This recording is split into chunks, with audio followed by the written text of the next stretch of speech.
Why this is very critical is that Nigeria always look up to the international community as their big brother. Yes. Oh, big brother is going to take care of this. But somehow that seemed not to be the case. Because the United States of America, critically, for instance, the Nigerian president lived in the US. His records, whether with narcotics and what have you, or the Chicago State University, these are all records in the United States of America. If Nigerians are really going to continue to look at international community as the big brother, can we say that the United States of America, for instance, played an actual big brother role in the 2023 elections in terms of looking at helping to extradite the person we have as a president and being genuine in saying, if this man has this, he should be cleared. At least let's know what the truth is, by ensuring that institutions like the FBI, like the Chicago State University, did come out clean the way they ought to. Remember, Justice Agim, one of the justices on the panel of the Supreme Court, said Chicago State University gave us two letters. One for against Tinubu, the other one for Tinubu, the other one against Tinubu. And he said, which one do you want us to use now? But I leave all of this on your desk. Well, the United States, has been a bastion of liberty and the rule of law for years, or centuries, let me use the word. And they did not disappoint me this time around. Because the procedural jurisprudence of their legalese and legal structure framework was adhered to when requests were made. Even when there were attempts to bring in the Nigerian mentality of killing matters in court, or trying to force a particular magistrate or judge to do otherwise, the judge that gave that particular order stood her ground and said, under the laws, she has the right and powers to do this, and she ordered for the release. Not just ordering for the release, she ordered for the release within 48 hours. You understand? Not just even ordering the release for 48 hours, she monitored the process, making sure that those particular documents were released to those who needed them. Now, the legal structure in the US, legal framework in the US, was not even, nobody prevailed on the magistrate from the state house or from the presidency or anywhere at all to try to influence her not to do her duties.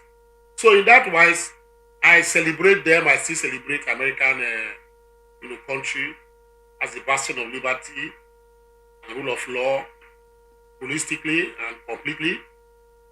On that particular, I give them kudos. But on the other side, which is more or less the policy now, legal, which is different from their legal, area.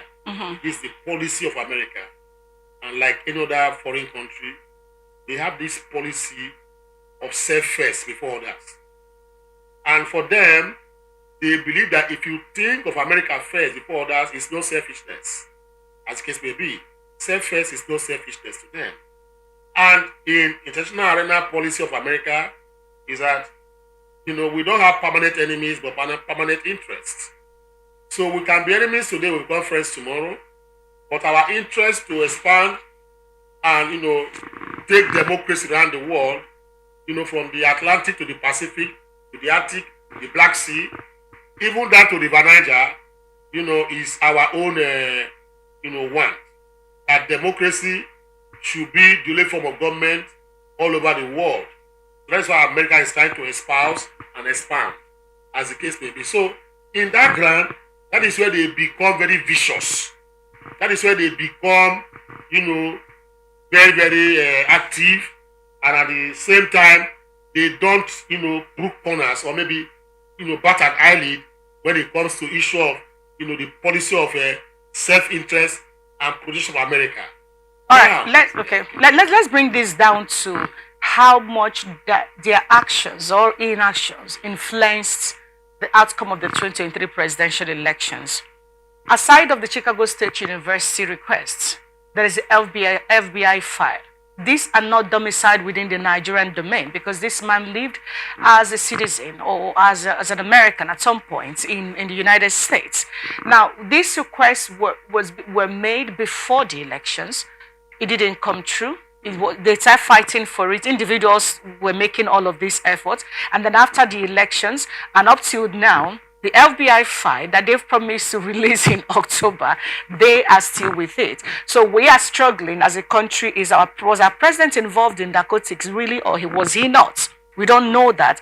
But this conversation has been going on for so long that up to this moment, none of the authorities, like you said, they don't interfere with all of that. Maybe that's why I'm using the Nigerian mind to look at that. Right.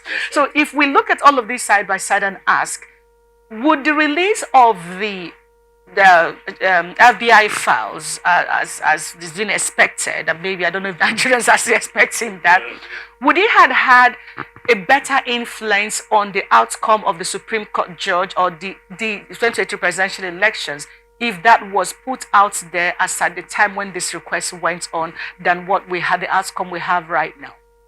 Maybe or maybe not, because we don't know the content of the report.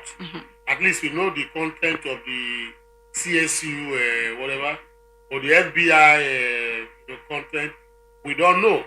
The report they might produce a report and you find out that there is nothing there to indict whosoever. They might bring up the report also. You find that there's one or two things that we can lash upon to indict. So I think it's neither here nor there at this point in time, until and unless they bring it.